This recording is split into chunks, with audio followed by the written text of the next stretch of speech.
ॐ पार्थाय प्रतिबोधितां भगवता नारायणेन स्वयं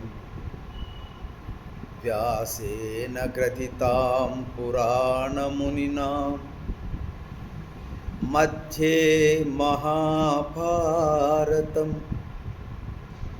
अद्वैतामृतवर्षिणीं भगवती अष्टादशाध्यायिनीम् अम्ब त्वामनुसन्दधामि भगवद्गीते भवद्वेषिणीं भगवद्गीते भवद्वेषिणी గీతా ప్రియులకు ఆత్మస్వరూపులకు నమో నమః.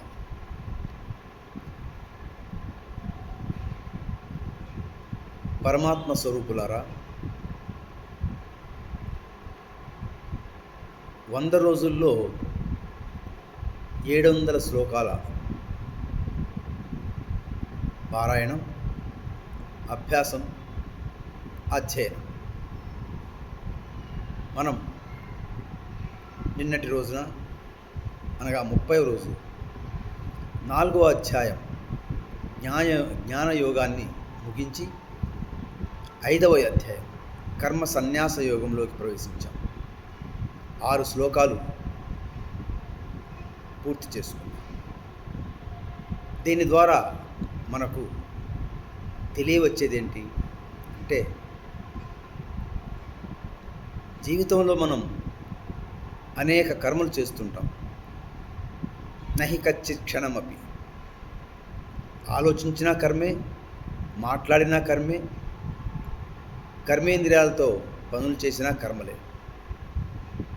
ఈ కర్మలు మనం శాస్త్రయుక్తంగా తెలుసుకొని ఆచరించినప్పుడు ఆ కర్మలు మనల్ని బంధించవు, కర్మయోగంలో నిలబెడతాయి. అంటే ఆత్మస్థితి వైపుకి, మోక్షం వైపుకి మనల్ని అడుగులు వేయిస్తాయి. అదే మనకు శాస్త్రం తెలియక అయోమయంలో మనం కర్మలు చేస్తే మనం భవబంధాల్లో ఇరుక్కుంటాం. మన లక్ష్యమైనటువంటి ఆ పరమాత్మ ప్రాప్తికి, ఆత్మజ్ఞానానికి దూరం అవుతాం. అందుకనే 4వ అధ్యాయంలో పరమాత్ముడు అర్జునులో ఉన్నటువంటి అజ్ఞానం, వీరు నా వాళ్ళు, నా బంధువులు, నా సోదరులు, నేను వారిని చంపుతున్నాను, నాకు పాపాలు అంటుకుంటాయి అనే అజ్ఞానం నుంచి ఆత్మజ్ఞానం వైపు మేల్కొల్పి,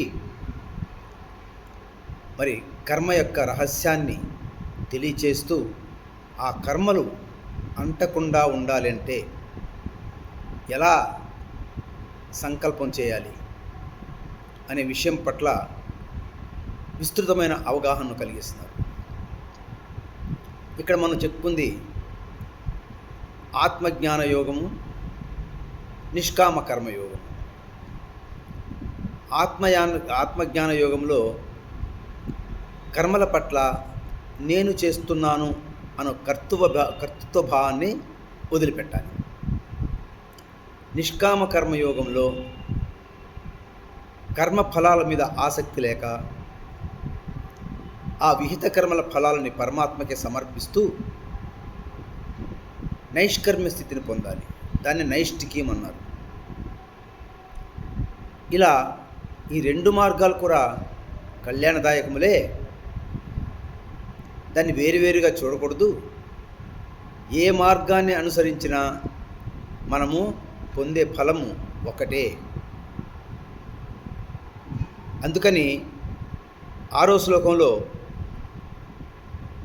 కర్మిష్ఠులకు ఆత్మజ్ఞాన యోగము కొద్ది కష్టతరమవుతుంది.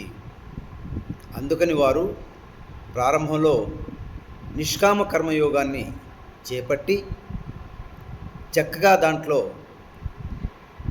అనుష్ఠానం జరుగుతూ చక్కటి నైపుణ్యాన్ని పొంది ఆత్మజ్ఞానులు కమ్మని ఎప్పుడైతే వాడు నిష్కామ కర్మయోగంలో ఆరితేరుతారో ఆత్మజ్ఞానము చాలా సునాయాసంగా సులభంగా లభిస్తుందని కూడా చెప్పడం జరిగింది. మరి అలాంటి నిష్కామ కర్మయోగంలో సాధన చేస్తున్నటువంటి సాధకుడికి ఆయన లక్షణాలు చెప్తున్నారు. యోగయుక్తో విశుద్ధాత్మ, నిష్కామ కర్మయోగంలో బాగా ఆచరణ జరుగుతున్నటువంటి వాడికి విశుద్ధాత్మ, శుద్ధమైన హృదయం, పవిత్రమైన హృదయం ఉంటుంది.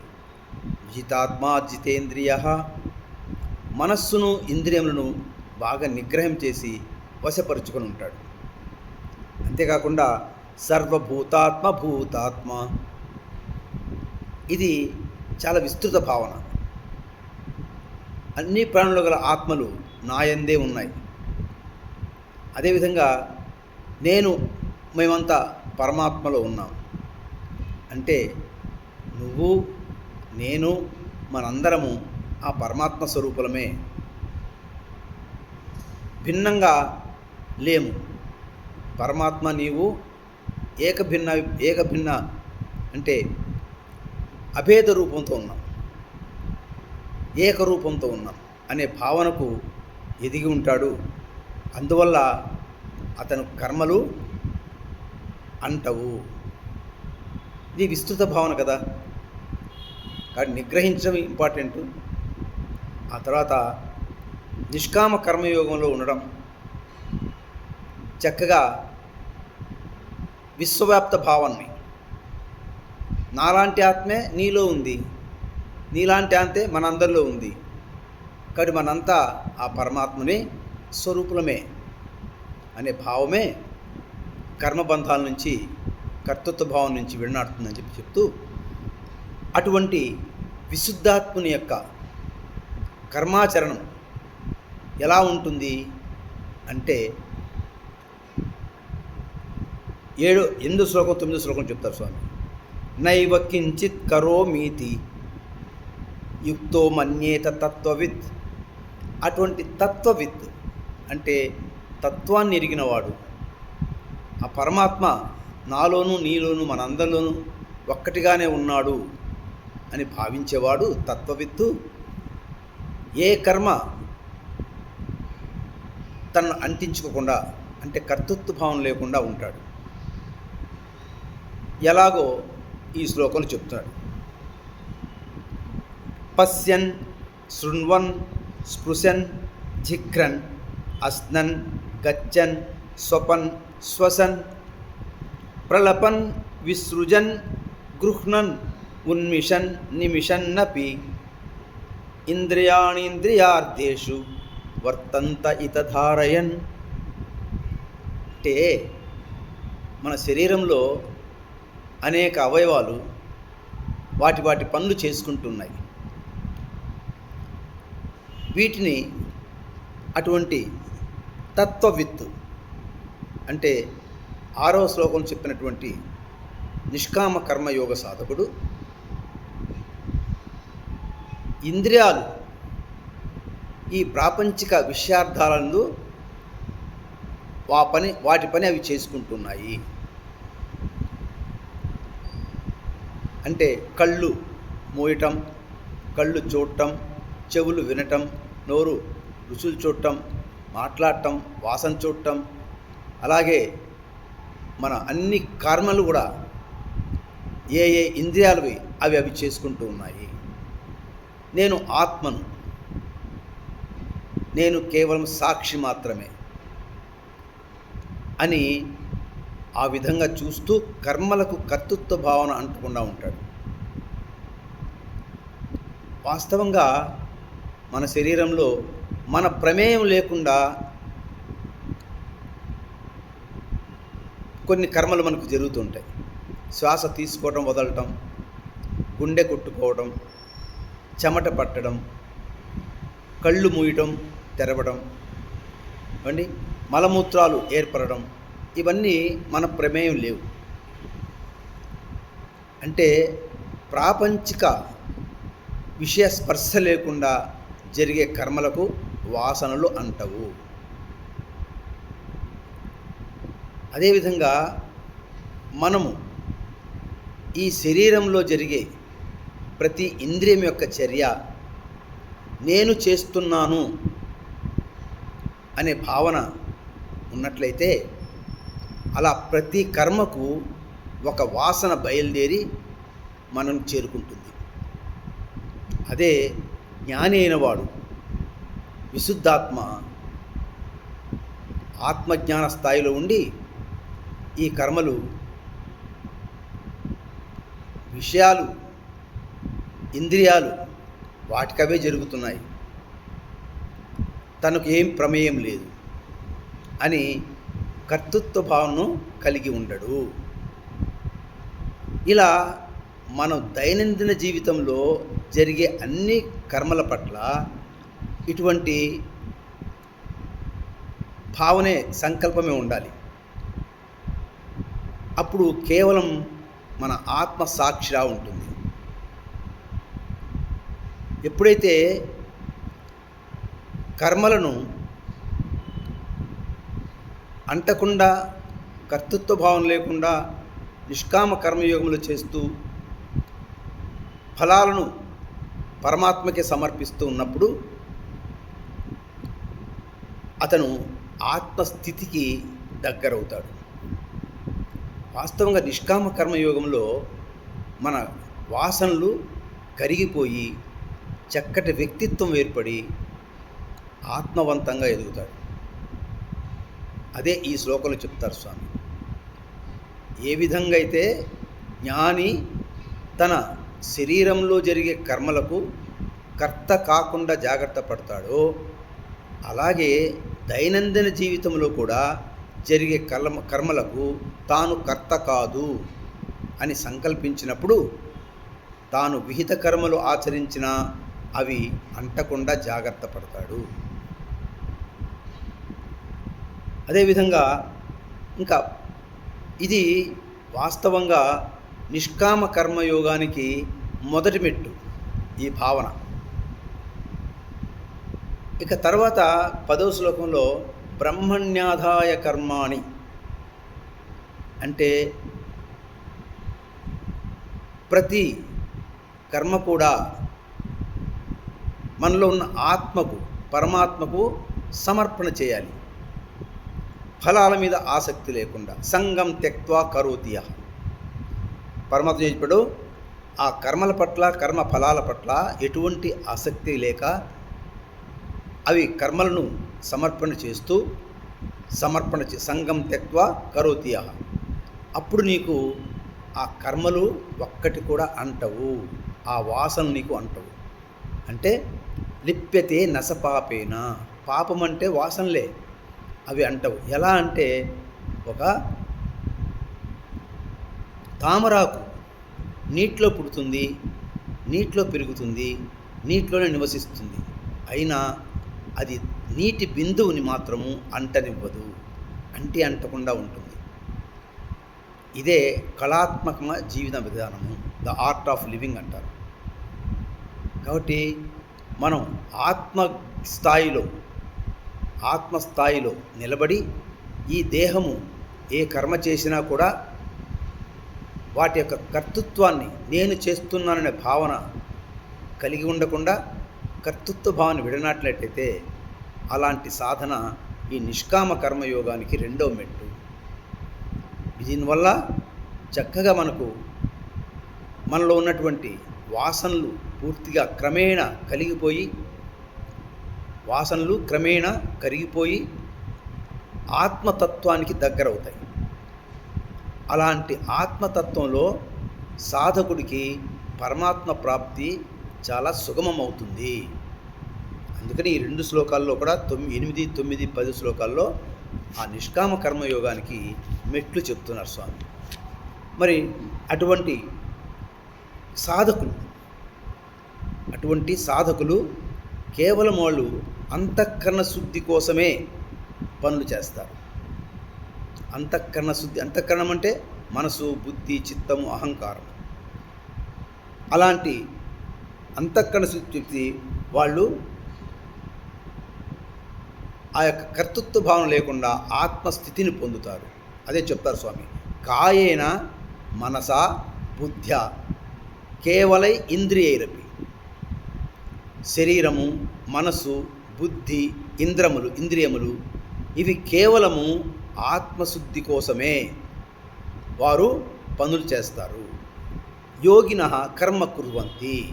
అలాంటి నిష్కామ కర్మయోగి కేవలము వాటి యొక్క అంతఃకరణ శుద్ధి కోసమే పనులు చేసి అటువంటి ఆత్మస్థితిని పొందుతారు అని చెప్పి స్వామి ఇక్కడ కర్మయందు అనాసక్తిగా నిష్కామ కర్మయోగులు కేవలం శరీరము, మనస్సు, బుద్ధి, ఇంద్రియాల ద్వారా అంతఃకరణ శుద్ధి కోసం ప్రస్తుత శరీరంలోని వాసనలను నిర్మూలన కోసము విహిత కర్మ ఫలం పరమాత్మకే అర్పిస్తూ చేస్తారు.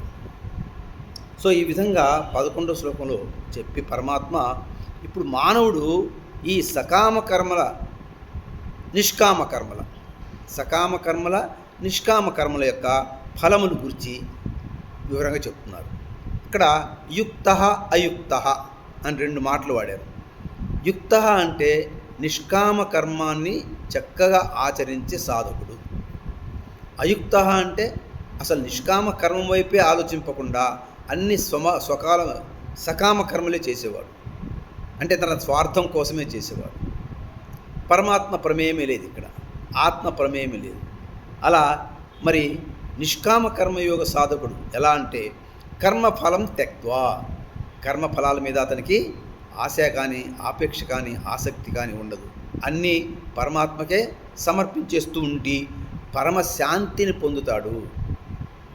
ఇలా నిష్కామ కర్మయోగంలో చివరి దశలో పొందేది నైష్టికీ, పరమాత్మ స్వరూపమైన పరమశాంతిని పొందుతాడు.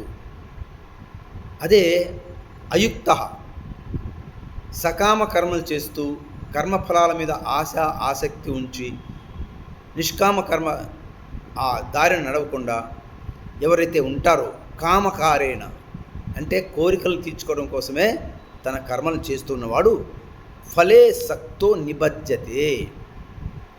ఆ ఫలాసక్తి మీద అతను ఆ కర్మలు అతన్ని చక్కగా బంధిస్తాయి, అతని బాగా కర్మబంధంలో నిలుపుతాయి. కాబట్టి నిష్కామ కర్మమే శ్రేయస్కరమని కృష్ణ పరమాత్ముడు ఇక్కడ చెప్తున్నాడు. అంటే మనిషి యొక్క లక్ష్యం ఏంటి? ఆత్మజ్ఞానాన్ని పొందడం, చివరి దశలో పరమాత్మ స్థాయికి ఎదగడం. మరి ఈ 2 ఉండాలి అంటే మొదటగా నిష్కామ కర్మ చక్కగా ఆచరించాలి, కర్మ ఫలాలను పరమాత్మకు సమర్పణ చేయాలి. మనం ఈ జన్మకు వచ్చేటప్పుడు తెచ్చుకున్నటువంటి వాసనలను కరిగించుకోవాలి, ఆ వాసనల ద్వారా జనించే గుణాలను కరిగించుకోవాలి, మన ఆత్మను పరిశుద్ధం చేసుకోవాలి. అప్పుడే ఈ జన్మకు సార్థకం. అందుకే మానవ జన్మ వచ్చింది అని పరమాత్ముడు చెప్తూ ఇక 13వ శ్లోకంలో వచ్చేసరికి ఆ మానసిక ప్రశాంతి పొందినటువంటి ఆ సాధకుడుకు ఎలాంటి మేలు జరుగుతుందయ్యా అంటే ఈ శ్లోకం చెప్తారు. సర్వకర్మాణి మనస సన్యస్యాస్తే సుఖం వసి. అంటే ఇంద్రియ నిగ్రహాన్ని బాగా సాధన చేసి కర్మల పట్ల కర్మఫలాల పట్ల ఆసక్తి ఆపేక్ష లేకుండా కర్మఫలాల మీద పూర్తిగా ఆ ఆసక్తి లేకుండా పరమాత్మకే సమర్పణ చేస్తూ ఉన్నటువంటి ఆ యొక్క సాధకుడు నవద్వారే పురే దేహి అంటే ఈ శరీరంలో ఉన్నటువంటి ఆ దేహి అంటే ఆత్మ ఎలా ఉంటాడు అంటే సుఖంగా ఉంటాడు. అంటే కర్మలు చేయించడు, తాను చేయడు. అంతే కదా, ఆత్మ కర్తృత్వ భావం లేదు కదా. కర్మలు ఎందుకు చేస్తాడంటే వాసనలతో ఉండబట్టి చేస్తున్నాడు. మరి చేయించేది ఎవరు? కర్మేంద్రియాలు. కాబట్టి కర్మలు తాను చేయడు, చేయించడు. వాసనలు కరిగిపోతాయి కాబట్టి ఆ వాసనలు ప్రకృతి స్వభావం కాబట్టి ఆత్మకు అవసరం లేదు. పనులు చేసే అవసరం లేదు.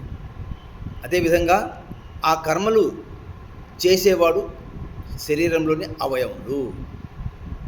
అందుకని ఏం చెప్తాను, నైవ కుర్వన్న కారయ, కర్మలు చేయడు, చేయించడు. ఈ విషయాన్ని బాగా అర్థం చేసుకోవాలి.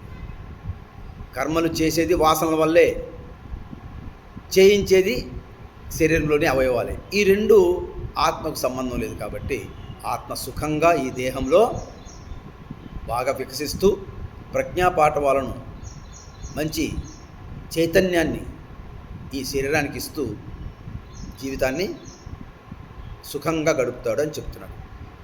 ఓం తత్సత్. మరి ఈ విధంగా పరమాత్మ ఈ నైష్కర్మ్య స్థితి యొక్క గొప్పతనాన్ని, దాంట్లో ఉన్నటువంటి మహత్యాన్ని, విశిష్టతను, ప్రత్యేకతను, ఆ శరీరంలో నివసిస్తున్నటువంటి ఆ ఆత్మ యొక్క వైభవాన్ని తెలియజేస్తున్నాడు. మనం భారతీయులు కదా. భా అంటే జ్ఞానమని, అంటే ఆత్మజ్ఞానమే. రత అంటే తప్పించేవాడని, అంటే ఆత్మజ్ఞానం కోసం తప్పించేవాడే భారతీయుడు. అటువంటి ఆత్మజ్ఞానం కోసం మనము ఇటువంటి తత్వశాస్త్రాన్ని, భగవద్గీతను చదవాలి. అప్పుడే మనకు ఆత్మశక్తి ఏంటో, ఆత్మతత్వం ఏంటో, ఆ పరమాత్మ ప్రాప్తి ఏంటో చక్కగా అర్థమవుతుంది. ఓం తత్సత్. సర్వే జనా సుఖినో భవంతు, సర్వే సన్మంగళాని సంతు. ఓం తత్సదితి శ్రీమద్భగవద్గీతాసు ఉపనిషత్సు బ్రహ్మ విద్యాయాం యోగశాస్త్రే శ్రీకృష్ణార్జున సంవాదే కర్మ సన్యాస యోగో నామ పంచమోధ్యాయః. హరి ఓం. జై.